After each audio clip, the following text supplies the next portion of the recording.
자, 김병진의 사이연서. 예, 우리 과학 이야기를 좀 해보겠습니다. 부산산업과학혁신원의 김병진 원장 함께합니다. 어서 오십시오. 어서 오십시오. 예, 안녕하십니까. 오늘은 무슨 얘기 나눠볼까요? 예, 오늘은 뭐 주제를 기후 위기로 잡았습니다. 그 올해 우리 지난번 방송에도 했지만 바이든 대통령 그리고 문재인 대통령도 이제 2050년에 우리 넷제로 탄소 중립 하겠다고 했는데 이게 이제 원래 근원적으로 보면 전 지구가 힘을 합쳐가지고 이제 지구 온난화를 막자. 그래서 이산화탄소 배출을 최소해서 지구 온난화를 막자고 하는데 이 온난화를 막자는 게 이제 결국에는 기후 변화를 최소화하자는 얘기죠. 예, 예. 근데 이제 이게 기후 변화 이러다가 최근에는 기후 위기라는 예. 얘기가 나왔습니다. 우리 오늘 이 주제도 한 2주 전에 우리 얘기 다 했는데 그 사이에 많은 언론에서 탐사 보도까지 했더라고요. 예, 예. 그래서 뭐 우리도 이제 한번 그 얘기를 한번 해보자는 거고 그리고 최근에는 뭐 기후 위기가 음모론이다 이런 얘기도 있습니다. 예. 그래서 예. 이게 과학적 사실에 근거해서 이게 좀 진실을 좀 파헤쳐 보자 해서 주제를 정했습니다. 네, 그래요? 대표적으로 트럼프 대통령이 뭐 지구 온난화 음모론이다 이 말을 예. 공공연히 많이 했지. 어쨌든 간에 지구 온난화 때문에 사실 이 기후 변화, 기후 위기까지 왔다 이 얘기는 참 많이 들었는데 이 왜 그렇죠. 발생했습니까? 예, 먼저 이제 기후 변화라는 게 우리가 일상적으로 지내왔던 생활 속에서는 기후가 이제 그 수천 년 동안 우리 예. 인류의 거의 이 기후로 갔었는데 최근에 이제 그 지구의 평균 온도가 계속 올라가죠. 네. 하여튼 이런 것들이 이제 근원적으로 보면 이산화탄소가 많이 배출돼서 그렇습니다. 이산화탄소가 많이 배출되면 이 이산화탄소가 우리 온실가스라고 얘기를 하거든요. 네, 예. 지구의 복사열을 밖으로 못 나가게끔 막아버려 가지고 지구의 평균 온도가 계속 올라가는 거죠. 그래서 이제 예. 우리 그 기존에 우리가 예전보다 우리 겨울이 조금 예전은 평균적으로 좀 덜 춥지 않습니까? 네. 그렇죠, 그렇죠. 그리고 여름에 에어컨 없으면 못 살 정도로 옛날에는 그늘에만 가도 좀 시원했는데 네, 네. 그런 식으로 해서 우리나라의 기후 자체가 이제 열대성으로 자꾸 바뀌는 네. 그런 것들이 이제 기후 변화라고도 얘기할 수 있습니다. 예, 우리도 많이 들었을 거예요. 근데 기후 변화가 뭐 해수면의 온도가 1도 올라간다. 뭐 이런 얘기가 있단 말이죠. 예. 그리고 뭐 1도가 올라가면 엄청나다. 네. 좀 설명을 해 주세요. 이제 기후 변화의 이제 가장 큰 지표가 지구의 평균 온도입니다. 예, 지구의 평균 온도가 우리가 이제 그 1차 산업혁명 1890년대 후반에 1차 산업혁명 이후에 지구 평균 온도가 약 1도 상승했다고 얘기를 합니다. 그런데 1도 하니까 별거 아닌 것처럼 보이는데 이게 이제 그 이후에도 이제 그 1980년도 이후에는 지금 최근에 이제 0.7도였는데 이게 그 지구가 빙하기 이후에 1만 년 동안 4도가 올라갔거든요. 네. 그런데 최근에 1만 년 동안 4도. 네.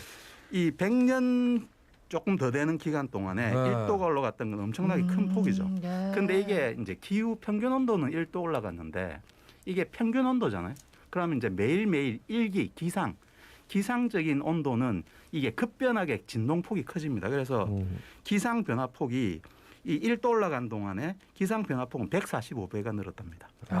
그래서 우리가 한여름에 폭염이 심해지고 예. 겨울에 때는 극한 추위가 막 발생하고 이렇게 되는 거죠. 하여튼 기후 변화, 기후 위기란 말 나올 정도로 심각하다는 건 알겠는데 그럼 뭐 또 어떻게 한편 생각하면 그게 뭐 그렇다고 심각하나 이래 생각하는 분도 있을 수 있거든요. 예. 그렇죠. 그냥 옛날보다 조금 따뜻해졌네. 네. 에어컨 켜지 뭐. 많이 덥네? 네. 조금 에어컨 켜고 네. 겨울에는 그럼 두꺼운 옷 안 사도 되겠네. 뭐 이렇게 되는데. 네. 아, 진짜 얄밉다. 그죠? 근데 이게 아까 말씀드린 대로 이거는 이제 기후고요. 예. 그다음에 이게 매일의 기상 조건으로 바뀌면 이제 문제가 좀 달라집니다. 네. 그래서 아까 말씀드린 대로 이제 폭염이라든지 이런 것들이 나오고 일단 평균 온도가 높아지면 에너지가 대기 중에 쌓이는 거지 않습니까? 네, 예. 그 에너지가 어느 한쪽으로 몰려서 수분하고 같이 가면은 이제 폭우가 내리는 거죠. 우리도 우리 여름에 폭우가 갑자기 막 내리지 아우, 않습니까? 엄청났죠. 네. 그럼 그 피해가 장난이 아닙니다. 근데 어디인가 폭우가 내리면 어딘가는 폭염. 폭염과 가뭄이 옵니다. 아. 그래서 이걸로 큰 세계적인 문제를 발생시킨 사건이 하나 있습니다. 우리 시리아 난민 알지 예. 않습니까? 이 시리아 난민 사태가 왜 발생했냐면 2010년도에 시리아가 엄청난 폭염이 와서 가뭄이 들었습니다. 예, 예. 네. 그 이전에 시리아는 밀을 키워서 자급자족하던 나라인데 네. 가뭄이 드니까 먹을 게 없잖아요. 네. 근데 정치 환경이 안 좋으니까 내전이 일어납니다. 내전이 일어나니까 국민들이 못 살겠다 하고 나라를 탈출하죠. 네. 그래서 유럽으로 건너가면서 유럽에서 난민을 받는 나라도 있고 안 받는 나라도 있죠. 네, 네. 대표적으로 영국은 우리는 못 받겠다. 네. 그래서 결국 선언한 게 EU를 탈퇴하겠다. 예, 브렉시트까지 간 거죠. 네. 기후 변화가 결국에는 한 나라의 전쟁을 일으키고 세계적인 정서까지도 바뀌게 됩니다. 그다음에 이제 여기도 이제 역시 식량 문제인데 최근에 우리나라 같은 경우도 가만 보면 사과는 어느 도시에서 어느 동네에서 많이 났습니까? 대구 뭐 대구라고 이런 하죠. 생각이지. 네네. 지금은 철원입니다. 아이고야. 철원까지 올라갔습니다. 철원, 예, 나주배 뭐 우리도 서생배 네. 서생배. 기후가 올라가지고 거기서 배도 위로 올라갑니다. 예. 나주에서 요새는 뭐 키우냐면 한라봉 키웁니다. 제주도에서 키우던 거. 한라봉. 예. 근데 이게 어. 이제 과일은 이렇는데 우리 곡물 같은 경우에도 이제 키울 수 있는 조건들이 다 바뀌게 되는 거죠. 네. 근데 우리나라 같은 경우에는 쌀은 작업이 되지만 밀가루에 대한 의존도가 높잖아요. 그렇지. 시리아처럼 밀가루 가격이 확 폭등을 한다면 우리나라도 어떻게 될지 모르는 겁니다. 그다음에 지구 온난화 때문에 동해안이 그 전 세계적으로 가장 어획량의 변화가 큰 바다라고 과학자들이 네. 얘기를 합니다. 그래서 우리 이미 우리나라 명태, 동해안이. 예. 오. 명태도 많이 안 그렇지, 잡히지 예. 않습니까? 아 그렇죠. 러시아 저 네. 위로 올라가야 네. 되잖아요. 명태 대신에 요새 뭐 잡힙니까? 방어 잡힙니다. 밑에서 잡히는 애들이 잡히는데 네. 문제는 전체적인 어획량이 줍니다. 음. 그러면 우리나라는 먹는 거를 전부 다 다른 나라에 이제 의존해야 되는 네네. 상황으로 바뀔 수도 있는 거죠. 네. 이거는 식량 문제는 국가 안보 문제거든요. 그렇죠. 굉장히 심각한 상황으로 갈 수도 있어요. 근데 진짜 이런 분들 계실 수도 있을 것 같아요. 아이 뭐난 배보다 한라봉 좋고 매일 쌀만 먹고 네. 뭐 물고기 안 먹으면 되지 이렇게 하는데 이제 점점점 이게 문제가 되면 심각해지는 거죠. 네. 네.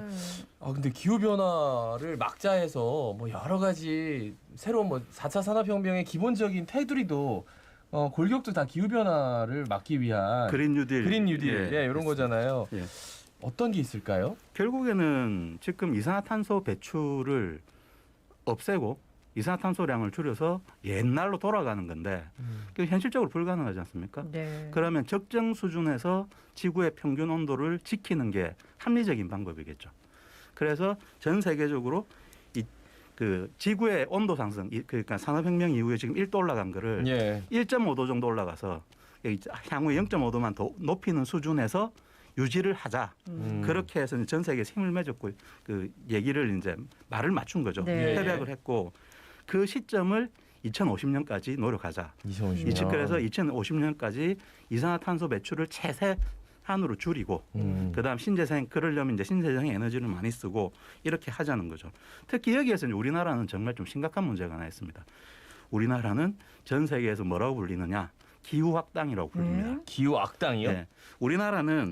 우리는 그냥 우리나라 사람들 그냥 이렇게 그냥 늘 살던 대로 에너지를 써왔지 않습니까? 네. 산업체에서도 화석연료, 전기를 엄청나게 쓰고 전기 있고요. 많이 쓰죠. 우리 살면서도 많이 씁니다. 그래서 전 세계에서 이산화탄소를 제일 많이 배출하는 나라는 결국 중국입니다. 네. 근데 우리나라는 몇 위쯤 될까요? 우리나라는 7위 정도 됩니다. 7위. 우리나라 인구수나 이런 거에 비하면 엄청나게 높은 순위죠. 예. 그래서 1인당 이산화탄소 배출량을 보면 우리나라 6위입니다. 그러니까 전 세계에서 1인당 이산화탄소를 제일 많이 배출하는 순위로 6인데 사실 여기에 보면 1위, 2위가 호주와 캐나다거든요. 네. 이상하시죠? 되게 호주와 청정한 캐나다는 나라들이라고 생각했는데. 목축업을 하잖아요. 아. 그래서 소를 키우면 소가 곡물을 먹고 트림을 하는데 네. 이산화탄소가 엄청나게 나옵니다. 그것 때문에 그런 거고 그건 약간 자연적 현상으로도 볼 수 있겠죠.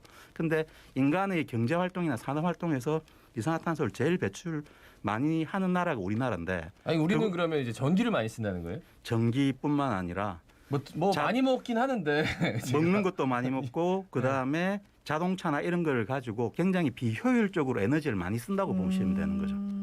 그래서 그래서- 인구에 비해서 예. 그러니까 우리나라가 미국과 같이 2050년에 넷제로를 하려고 하면 굉장히 그 많은 그 생활 양식의 변화들이 필요합니다. 어떻게 변해야 돼요 그러면? 그래서 이제 제일 중요한 건 국민들이 이 기후 변화에 대해서 인식을 하고 스스로 에너지를 줄이도록 그러니까 지금 노력해야 됩니다. 당장 아침에 출근할 때부터 예. 계속 에너지를 쓰고 있잖아요. 예. 그럼 어떻게 바꿔야 되나요? 그래서 대중교통을 많이 이용한다든지 네. 아하. 이런 부분부터 시작해서 그래서 유럽에는 이런 게 있어요. 플룩샵이라는 얘기가 있습니다. 플룩샵. 플룩샴이라고 이 영어로 바꾸면 플라이트 쉐임입니다. 뭐냐면 비행기 타는 걸 수치스럽게 느낀다. 아. 왜냐하면 사람 한 명당 1km를 가는데 이동하는데 발생하는 이산화탄소 양을 측정해 놓은 게 있습니다. 그게 기차가 제일 작습니다. 전기로 기차가 움직이지 네. 않습니다. 예, 기차가 예. 제일 작고 그리고 비행기가 제일 많습니다.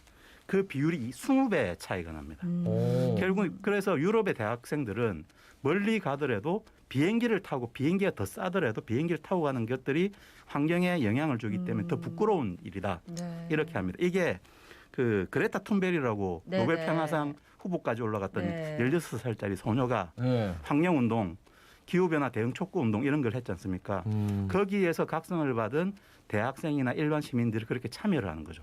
그래서 즉 우리 원천적으로 돌아가면 우리 학교에서 교육부터 이 에너지라든지 이런 생각들을 하고 환경 교육들을 하고 이게 결국에는 미래를 만들어 나간다는 예, 생각들을 예. 해야 됩니다. 그래서 한번 우리 전 국민들이 내 자식한테 재산을 많이 물려줄 것인가 아니면 건강하고 안전한 지구를 물려줄 것인가에 대한 생각을 다시 한번 해야 되는 시점에 지금 예, 딱 와 있습니다. 기후 위기에 대한 인식을 딱 가져야 된다. 사실 저도 그 얘기 늘 하거든요. 네. 재산 물려줘봤자 살 수가 없다고 이제. 예. 그렇죠. 재산을 많이 물려줘도 우리나라 쌀값이 네. 많이 올라가거나 곡물값이 올라가면 우리나라 화폐 가치는 휴지 조각이 되는 거나 내 마찬가지죠. 아들은 지구에서 안 키울 거야. 예. 근데 갈 데가 없어. 갈 데가 없는 거죠. 근데 원장님. 아니 그러면은 좀 과학자들이 이런 걸 좀 한 방에 팍 해결해 줄 만한 획기적인 기술 이런 건 없습니까? 왜 안 하겠습니까? 그 또 우리 기상학자라든지 대기과학자들이 또 그렇게 많이 고민을 하십니다. 그래서 91년도에 필리핀에 큰 화산이 폭발했는데 네. 폭발하니까 지구 평균 온도가 갑자기 0.5도가 떨어진 적이 있습니다. 아. 거기서 착안을 해가지고 아황산 에어로졸이라는 물질을 대기 중에 뿌려가지고 인공적인 화산 폭발에 의한 이제 복사열을 감소시키는 그런 것. 화산을 폭발시켜서 복사열을 감소시킨다고요? 화산 폭발은 화산재 같은 게 이제 대기를 싸잖아요. 네. 그렇죠, 그렇죠. 그래서 기온이 떨어진 거에서 착안을 해서 예. 그때 뿌려진 물질하고 똑같은 아황산 에어로졸이라는 물질들을 인공적으로 뿌리는 거죠. 근데 이제 그런 기술이라든지 또는 바다 한가운데 인공 강우를 만든다든지 이런 거를 지금 기술 개발은 하고 있는데 네. 꼭 문제점들이 나옵니다. 그렇겠지. 그렇죠. 그래서 인공적으로 이게 물 결국 만들면. 인공적으로 순간적으로 네. 떨어뜨렸다 하더라도 더 크게 온도가 올라가든지 아하. 그런 문제들이 생기기 때문에 이게 현실화되는 건 쉽지 않은 거죠. 결국에는 지구 전체가 소비를 줄이는. 네. 그래서 특히 우리나라 같은 경우 최근에 이제 뭐 플렉스 뭐 이렇게 네. 해가지고 예, 이 과소비라든지 이런 걸 또 과시하는 아, 이런 그러면 안 것들이 된다. 사실은 후세대한테는 굉장히 미안한 짓이 될 수도 있다. 네. 그리고 어디 지금 다른 세대가 지금 보고 있는데 지금 그렇죠. 그리고- 부끄러운 줄도 모르고 이렇게 해야 된다는 거죠. 알겠습니다. 오늘 예. 말씀 여기까지 들어야 될 것 같아요. 시간 예. 관계상. 그래요. 소비할 때도 이런 거 좀 생각하면서 해야 될 것 같네요. 네, 말씀 잘 들었습니다. 고맙습니다. 예, 감사합니다. 지금까지 부산 산업과학혁신원의 김병진 원장이었습니다. 마침내